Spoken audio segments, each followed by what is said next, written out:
सालग्राहांकर बेखबजाक बिलुनिया Ratanpur ADC विलेजनि नक हुक्री तिप्रा सरकनि बागै खानांगै याफाव मुंसा document गरिफानाव बाइस चेयारमैन सुमन उचै ऋषिमुख पंचायत समिति चेयारमैन शम्भुनाथ कर ते हांखरनि vice president Subin Tripura GRS रकनति नकनि जिओ टेकिंग रक खलाइया अबहाय सामग्र नुगै लुकुरक बेलायनो खाtung लाइख्या ते नुखुं गरै खरक थाम तिप्रासा ताबुक नुखुक मानसिनाय जयावै नाय तंगि नकबार न्यूज।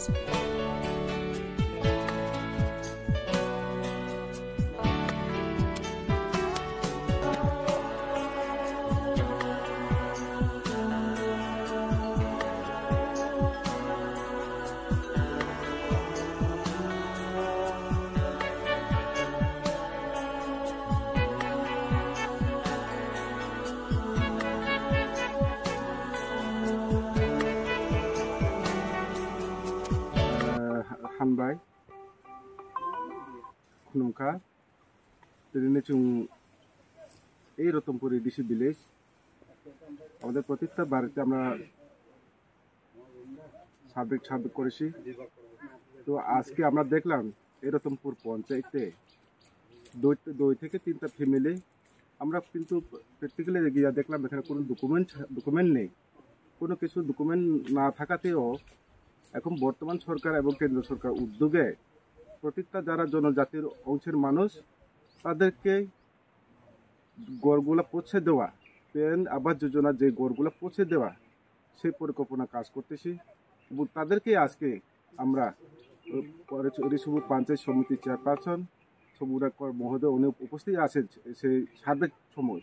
তো আমি ওনাকেও আমি আজকে অসংখ্য ধন্যবাদ জানাচ্ছি। তো যেহেতু আমরা দেখলাম গত 25 বছর সিপিআইএর যে কমিউনিস্ট পার্টি তারা কি বলতো, তারা বলতো জনজাতিদেরকে দিয়ে তারা আজকে 35টা বছর ধরে তারা রাজনীতি করে গেছে। তো আজকে কেন রাজনীতি করব, সেই যার মধ্যে আজকে আমরা বর্তমান সরকার বা বর্তমান যে মুখ্যমন্ত্রী মানিক শাহ নেতৃত্বে এবং কেন্দ্র পিএম মোদিজি নেতৃত্বে সমস্ত যারা গরিব অংশের মানুষ তাদেরকে প্রত্যেকটা ফ্যামিলিতে গিয়া গড় পৌঁছে দেওয়া এবং প্রত্যেকটা মানুষের কাছে অতুল জল দ্বারা যোজনা পৌঁছে দেওয়া সেই পরিকল্পনা করছেন এবং সেই কাজগুলা সঠিক বাস্তবায়িত হচ্ছে। তো যেহেতু আমরা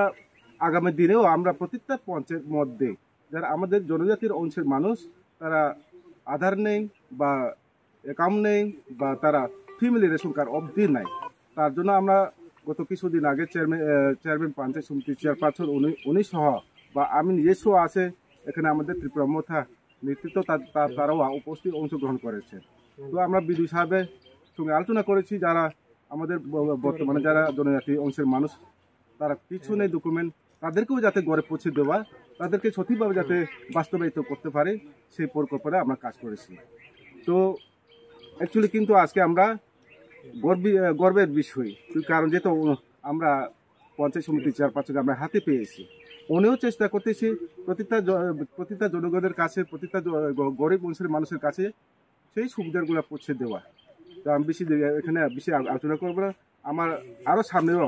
যাতে আমাদের এডিসি এলাকাতে যে দুর্গম এলাকাতে যাতে এই দুর্গমটা যাতে কাটে উঠে আসতে পারে সেই বিষয় নিয়ে সেই লক্ষ্য নিয়ে কাজ করতেছে আমাদের পঞ্চায়েত সমিতির চেয়ারপারসন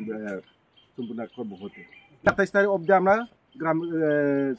26 তারিখ অবধি আমরা গ্রামে যেখানে পাওয়া গেছে না সেখানে আমরা পৌঁছবো